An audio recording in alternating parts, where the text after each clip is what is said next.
Comrades and friends, delegates and observers, allies and well-wishers here present, the international community of Pan-Africanists, I greet you all.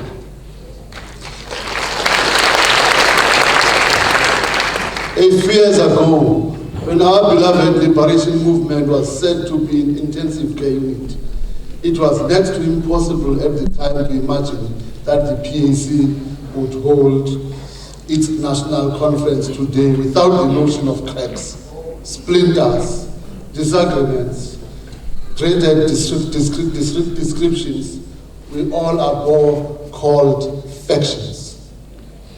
Abanye bebesithi sifile, abanye sesiye nasezingcwabeni zabo. Kodwa bebethe i-PAC ifile, but PAC attended their funerals.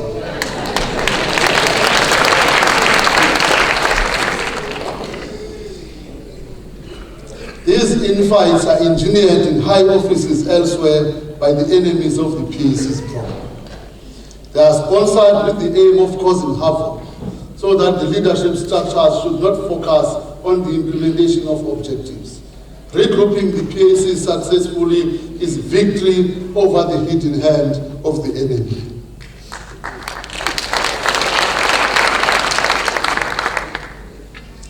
If there are negative elements who still have hangover of the dark days, then I'm ready to say they are definitely not in good standing as members of the PAC today. The dark chapter is over and done with. This does not mean we do not have different opinions inside the PAC.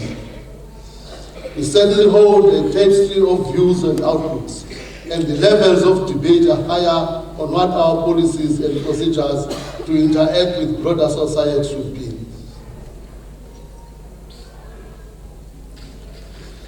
That is why we are consulting delegates from branches at this national policy conference.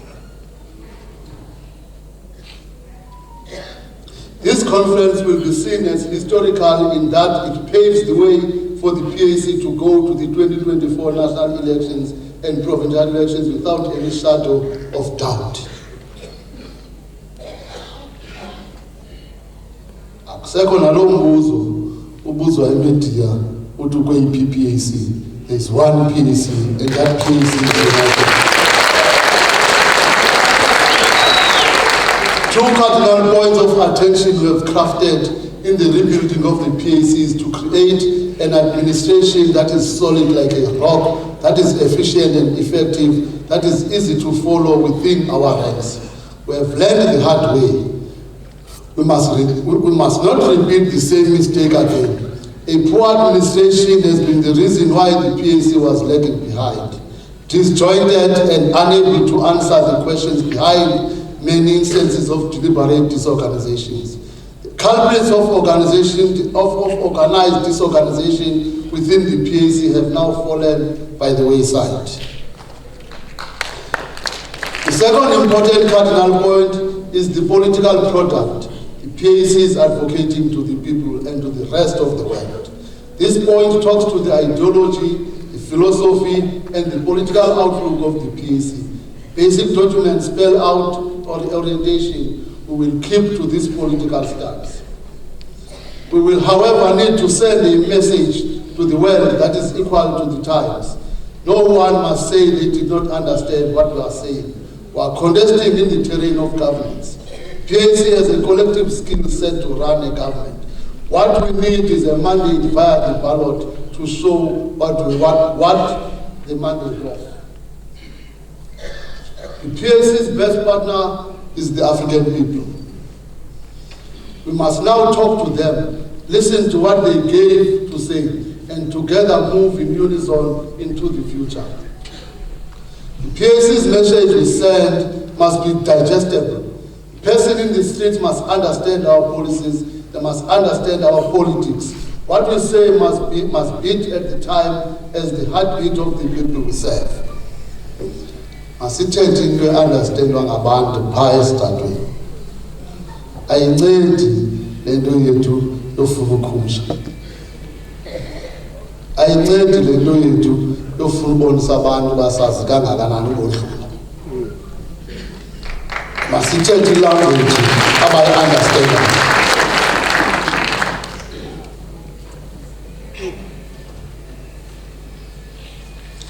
We see the PAC as the embodiment of the aspirations of the Azanian masses. In turn, the majority must see themselves reflected in the PAC. We are here in this annual national conference charged with making policy statements that are in line with the current objectives, conditions in the country. Answers must be clear.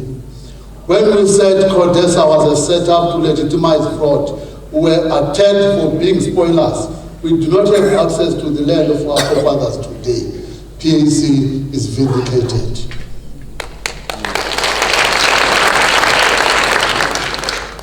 We are in this mess today as a country because of CODESA. Who benefits when the promise for a better life for all does not happen? Who stands to gain when the collapse of the road infrastructure happens and the electricity grid keeps promising to snap? Who becomes a dollar billionaire at the expense of the deaths of innocent mine workers at the August 2012 Marikana massacres? Who stands to benefit when a cluster of new right-wing political parties led by Day announce themselves as the moon shoot or short moon pet? I don't care what nonsense is that. Why are the multitudes of African people at the bottom of the pyramid? And why is the distribution of wealth and incomes kept at a level where poverty, diseases, early death remain forever entrenched in our communities? Why have criminals in suits been pointed out in an expensive exercise at the Zondo Commission, but none are brought to justice?